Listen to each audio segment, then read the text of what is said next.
اعوذ باللہ من الشیطان الرجیم بسم اللہ الرحمن الرحیم السلام علیکم ورحمۃ اللہ وبرکاتہ۔ آج کا سوال ہے کہ وضو کے اذکار کون سے ہیں؟ بعض لوگ وضو کے دوران ہر عضو دھوتے ہوئے دعا پڑھتے ہیں، یہ بدعت ہے۔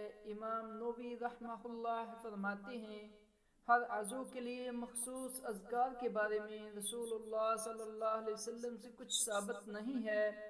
وضو کے دوران میں دعائیں پڑھنا کسی صحیح حدیث سے بھی ثابت نہیں۔ جو شخص اچھا وضو کرے اور پھر مدد دعا پڑھے تو اس کے لیے جنت کے 8 دروازے کھول دیے جاتے ہیں، پھر وہ جس سے چاہے داخل ہو جائے۔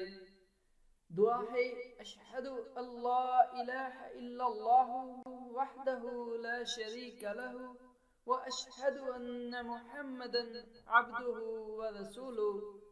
میں گواہی دیتا ہوں کہ اللہ کے سوا کوئی معبود برحق نہیں، وہ اکیلا ہے، اس کا کوئی شریک نہیں، اور میں گواہی دیتا ہوں کہ محمد صلی اللہ علیہ وسلم اللہ کے بندے اور اس کے رسول ہیں۔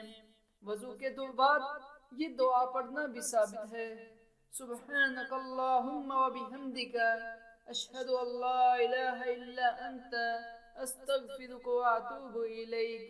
اے اللہ، تو نے اپنی تعریف کے ساتھ پاک ہے، میں گواہی دیتا ہوں کہ تیرے سوا کوئی سچا معبود نہیں، میں تجھ سے بخشش مانگتا ہوں اور تیری طرف توبہ کرتا ہوں۔ بعض لوگ وضو کے بعد سورہ قدر کی تلاوت کرتے ہیں، اس روایت کی کوئی اصل نہیں ہے۔ جزاک اللہ۔